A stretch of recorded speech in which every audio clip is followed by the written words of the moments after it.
Olá, sétimo ano, bem-vindo ao segundo bimestre, segunda aula desse bimestre, né? Espero que todo mundo esteja aprendendo, se cuidando bastante, espero que tenha se dado bem no primeiro bimestre. E hoje, na nossa aula do dia 31 de julho, nós vamos continuar falando sobre multiplicação e divisão de números inteiros. Você pode acompanhar a partir da página 5 do livro 2. Então abre lá, por favor. Vamos começar. Aqui nós falamos sobre uma compra de um notebook, né? Fala sobre que normalmente, quando não temos o dinheiro para pagar a compra à vista, nós podemos parcelar em várias parcelas iguais com vencimentos periódicos. Por exemplo, se precisar comprar um notebook, mas não tivermos o dinheiro necessário no momento da compra, podemos assumir uma dívida e dividir o pagamento em parcelas, ou no cartão de crédito, ou no crediário da loja. Assim, se decidirmos pagar em 3 prestações de 700, a dívida será representada dessa maneira. Então, nós temos menos 700 mais, menos 700 mais, menos 700. São 3 dívidas somadas, somas algébricas, igual a gente viu no primeiro bimestre. E isso daí representa o valor do notebook, que provavelmente são R$ 2.100. Como ele é uma dívida, então ele está representado dessa forma, né, uma soma de 3 números negativos que vai dar menos 2.100. Observe a tabela com os resultados da multiplicação de alguns números por 4. Isso daí está na página seguinte. Então a gente tem aqui o menos 3, o menos 2, o menos 1, o 0, 1, 2 e 3 na primeira coluna. Na última coluna nós temos os resultados. Na coluna do meio, né, soma de parcelas iguais, nós temos as operações. Então ali, ó, parcela 3. Se fossem 4 parcelas, aliás, 3 não, menos 3. Primeira linha. Se fosse somar 4 vezes o menos 3, ficaria menos 3 mais, menos 3 mais, menos 3 mais, menos 3, que dá menos 12. Como essa soma de parcelas são iguais, ela pode virar uma multiplicação, ó. 4 que multiplica menos 3, que dá menos 12. E agora o menos 2. Se somar o menos 2 4 vezes, então nós temos ali, ó, menos 2 mais menos 2 mais menos 2 mais menos 2, que é igual a menos 8. Ou pode ser feito uma multiplicação. Coluna seguinte, 4 vezes menos 2 é igual a menos 8. O mesmo acontece com menos 1, que somado 4 vezes dá menos 4, que poderia ser apenas uma multiplicação 4 vezes menos 1, que dá menos 4. Na linha do zero, mesma coisa, é 0, que somado 4 vezes dá 0, ou que poderia ser representado como uma multiplicação de 4 vezes 0, que também é 0. Agora chega no 1, o 1 fica igual ao menos 4, com a diferença do módulo, né? Aliás, o módulo igual e a diferença do sinal, que é 1 mais 1 mais 1 mais 1, que dá 4, ou poderia ser uma multiplicação, 4 vezes 1, que é igual a 4. O mesmo para o 2, que somado 4 vezes dá 8, que poderia ser uma multiplicação, 4 vezes 2, que dá 8. E o 3, que é igual ao menos 3, né? Que ele é somado 4 vezes e dá 12, poderia ser uma multiplicação, que dá 4 vezes 3, que é um 12 positivo.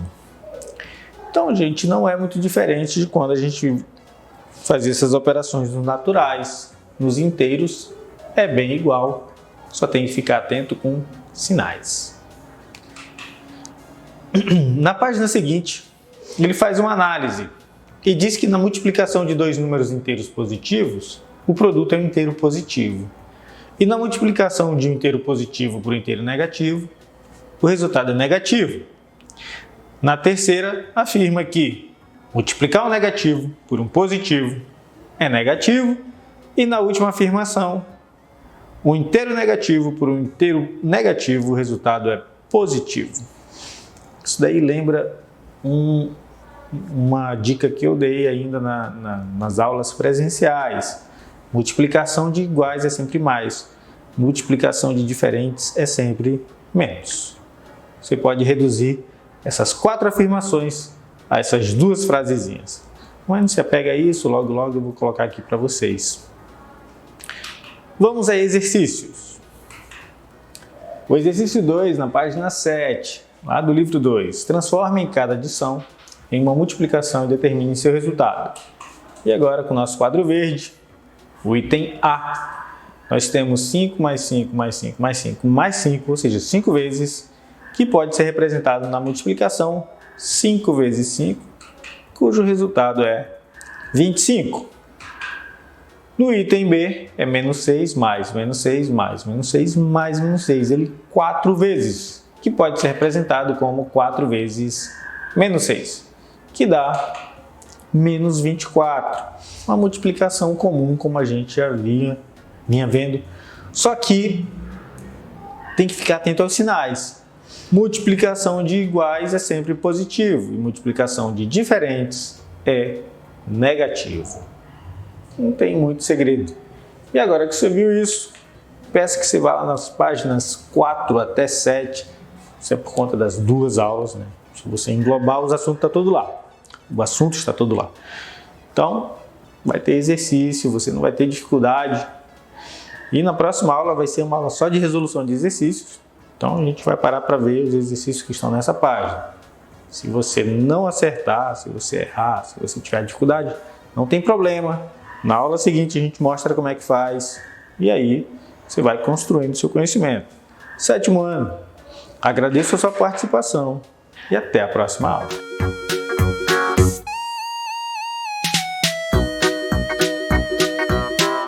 Olá, turma do 7º ano, tudo bom com vocês? Mais uma vez juntos aqui, estamos aqui encerrando praticamente a semana, hashtag sextou, e estamos aqui na nossa aula de língua portuguesa. Lembrando que nós falamos na última aula que estamos agora fazendo as atividades dos livros de atividades. Então nós falamos na aula anterior sobre as marcas da oralidade em textos escritos. Nós vamos relembrar também sobre agora dos advérbios e locuções adverbiais. Pô, professor, de novo? Sim, porque quanto mais você faz, mais você aprende. Beleza? Então vamos aqui para nossas respostas de hoje e aí nós vamos somente relembrar a respeito da nosso advérbio e locuções adverbiais para que você possa fazer as atividades. Lembrando que agora você está utilizando até então o livro que é o livro de atividades. Tudo bem? Então vamos para nossas respostas e depois nós falamos novamente sobre o assunto de hoje. Tudo bem? Vamos lá. E aí são as respostas que são do livro de atividades.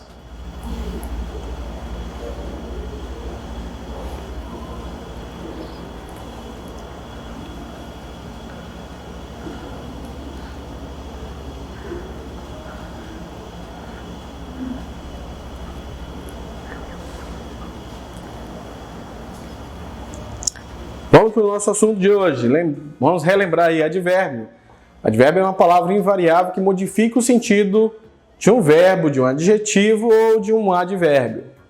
Essa classe de palavras é invariável porque não flexiona com o verbo, tempo, modo e pessoa, nem como o substantivo em gênero e número. Vamos lá para locuções adverbiais. As locuções adverbiais é o conjunto de duas ou mais palavras que exercem a função de advérbio. Eles também alteram o sentido do advérbio, do adjetivo e do verbo. Na grande maioria das vezes são utilizadas preposições. Aí estão as preposições e os exemplos que são também da aula anterior. Então, ou seja, vamos relembrar e também você faz as atividades que também estão no livro de atividades. Não esquece de colocar a data também neles, tá, gente? Por favor. E aí, páginas 73 e 74, coisa rápida, mamão com leite ninho. Certo? Então, nós vamos finalizando. Um abraço virtual, vou deixar a mensagem aqui para vocês, que vem do Confúcio, filósofo chinês, que diz: o homem joga sua saúde fora para conseguir dinheiro, depois usa o dinheiro para reconquistá-la. Então, pense nisso, sua saúde vale muito mais. Então, um abraço virtual e bom final de semana. Tchau, tchau.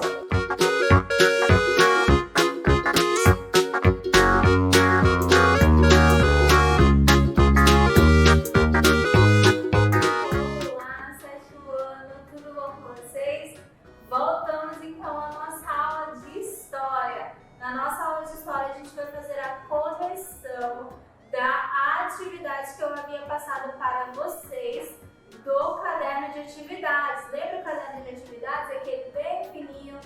eles dividindo lá história, geografia e ciências.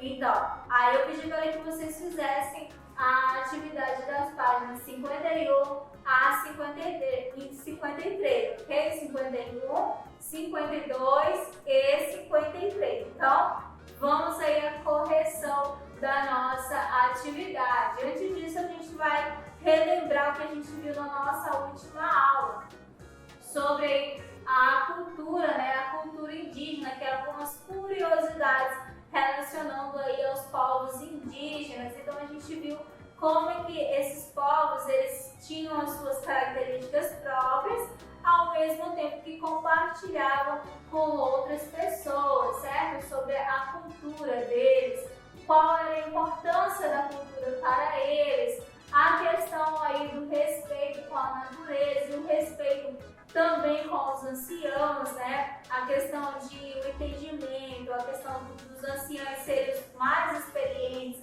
contavam as histórias de pessoas aí para esses mais jovens, as experiências, os conselhos, né? Foram algumas das questões que nós vimos durante as nossas aulas. Vamos então à correção da atividade. Vamos lá. Na questão número 1, sobre os indígenas que viviam nas terras que formam o Brasil atual, assinale a alternativa correta. E aí a alternativa correta é a letra D. Calcula-se que a população era de cerca 4 milhões de indígenas, que foi praticamente dizimada após a chegada dos portugueses. Então, essa daí é a questão número 1. Questão número 2, ele vai pedir para você ler o texto para saber mais sobre alguns aspectos da vida e da cultura indígena que habitavam as terras americanas que foram ocupadas pelos portugueses.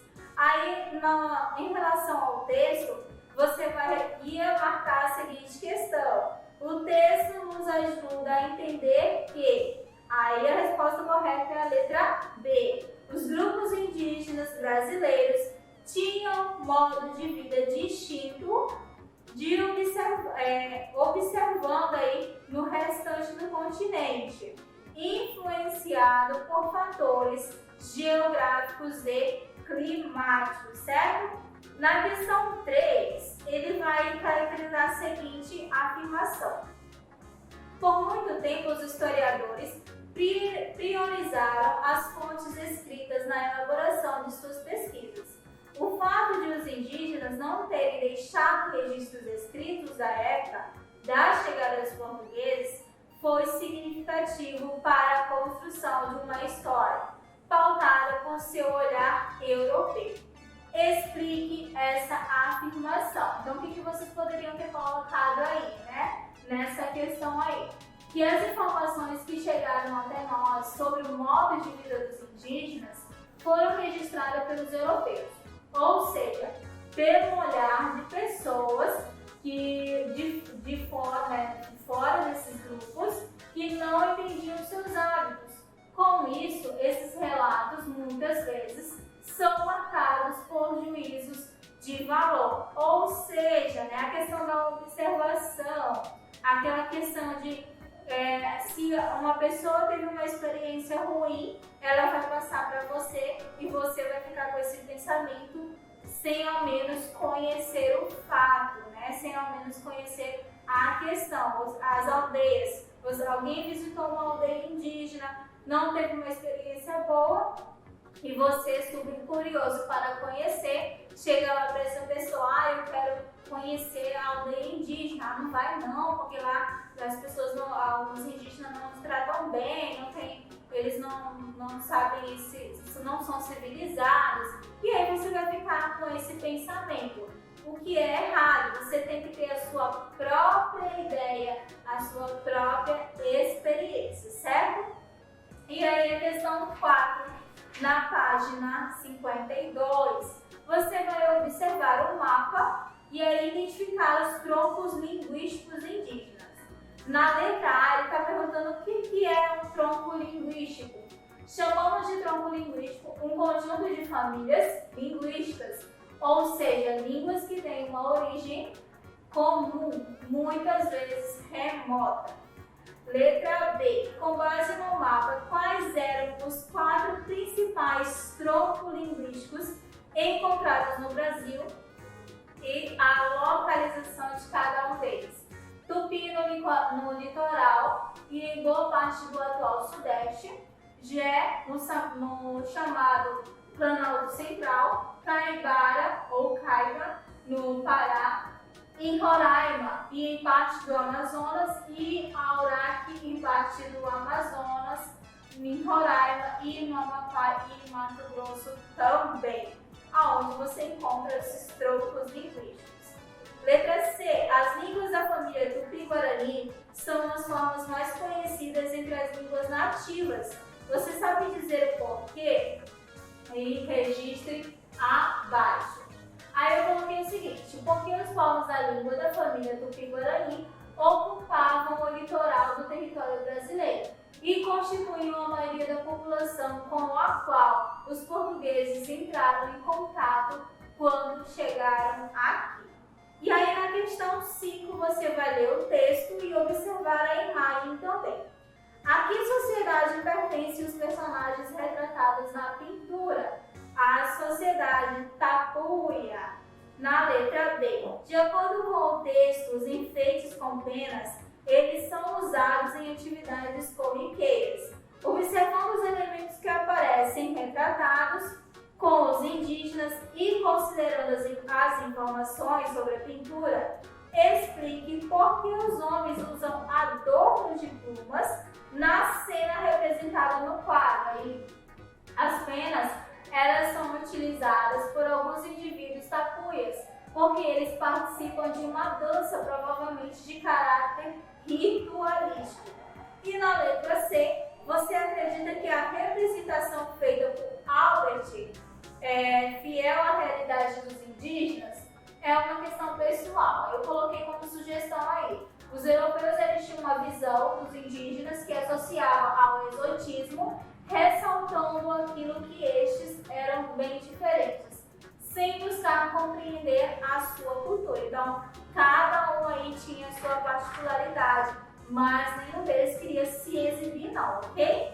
Na questão número 6 e 7, a questão número 6 você vai observar as imagens, né? E responder as questões. Observando as imagens, é possível afirmar que não há padrão para a forma, o tamanho ou organização das casas indígenas. E na questão número 7, as características culturais, é a letra A. Os grupos indígenas eram politeístas e tinham deuses que representavam os fenômenos naturais. Então, questão 6, a letra C, e questão 7, A e E. Também a questão da rivalidade dentro desses grupos aí, ok?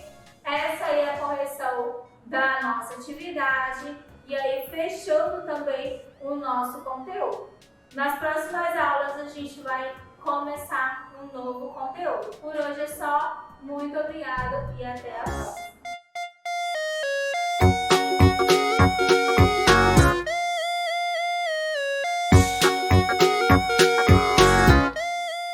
Olá, 7º ano, tudo bem com vocês? Espero que sim, espero que vocês tenham se dado bem no primeiro bimestre. Hoje, primeira aula do segundo bimestre, e a gente vai voltar a usar o livro.